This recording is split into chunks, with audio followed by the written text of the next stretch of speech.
Hey guys, welcome back. It's me, Sahil Mahajan, and in today's video, we will be taking a look into the AWS global infrastructure.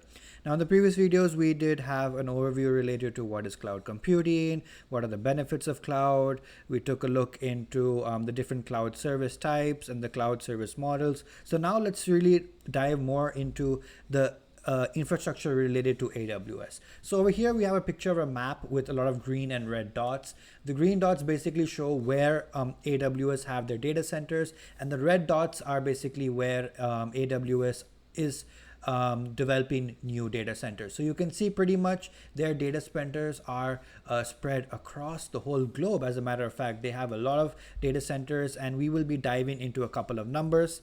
So you can see these are some stats related to the AWS infrastructure. Again, for your information, you do not need to remember any of these numbers. These numbers basically change from month to month, week to week, time to time. You do not need to remember it. This is just more from a general knowledge perspective and to show you how big AWS actually is. So first, it has 41 local zones. It has 29 wavelength zones. It serves about in 245 countries, and it has 135 direct connect locations. Now, you may be thinking, what is local zones? What is wavelength zones? What are direct connection locations? It's really not important to know all of this. The most important, I would say, to know is that it serves about 245 countries. So that's pretty impressive. Moving forward, we're going to be talking about how AWS basically creates their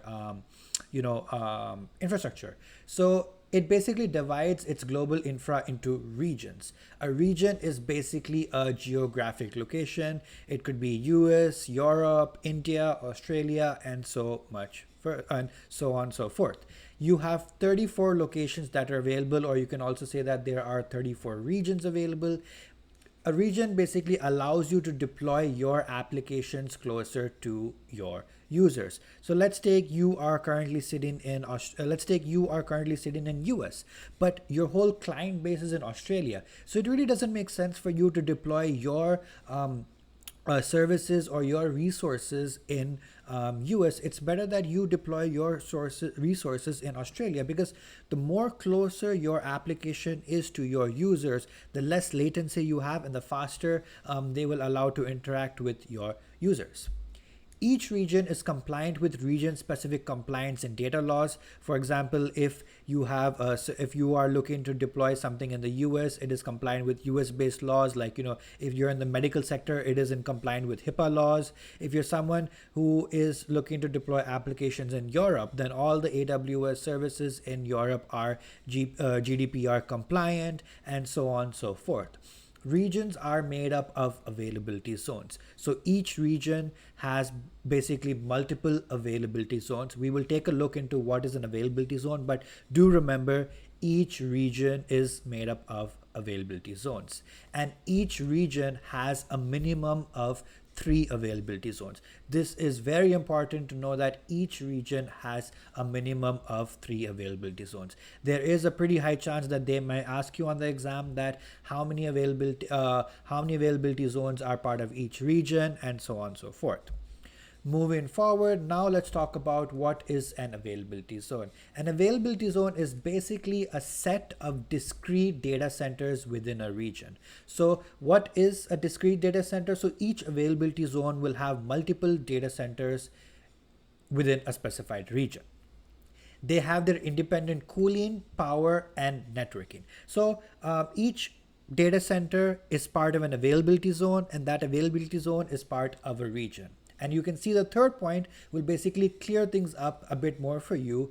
Each availability zone has 2 or more data centers. Now let's draw a very small diagram over here so you guys can understand what it actually is. So let's take, this is one region you have. I'm sorry for my drawing, not that great. This is region. Let's assume this is our EU region, that is Europe. Now, what do we know from our previous slide? We know that each region has a minimum of 3 availability zones. Let's go ahead and draw 3 availability zones. So this is availability zone 1, this is availability zone 2, and then this is availability zone 3. So we have 3 availability zone. Now, what's our second point?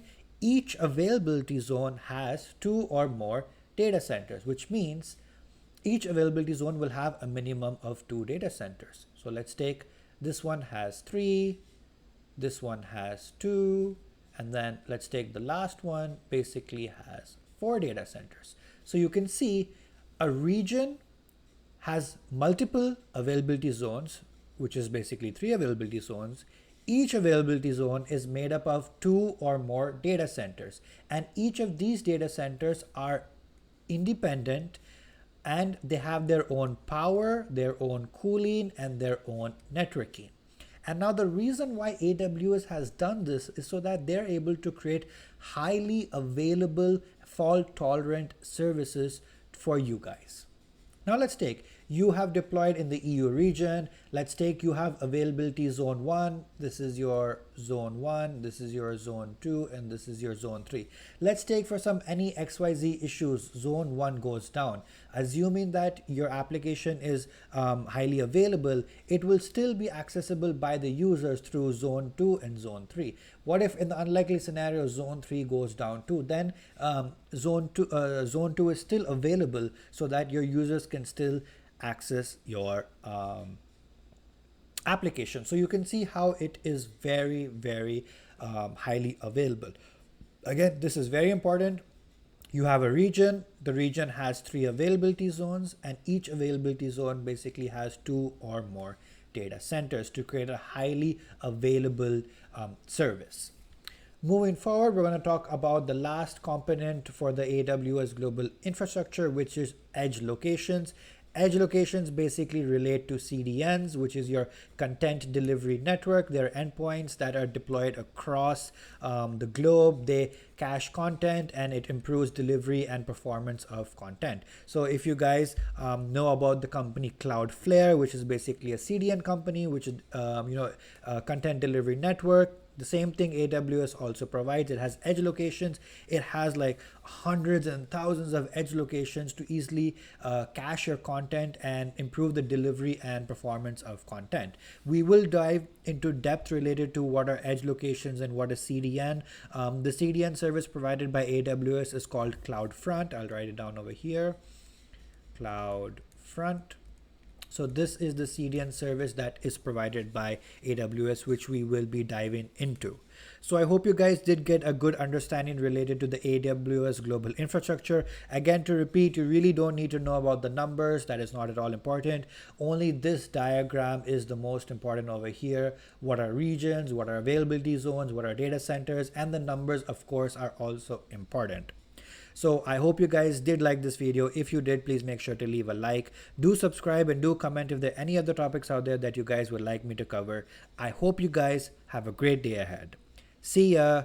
Take care. Bye-bye.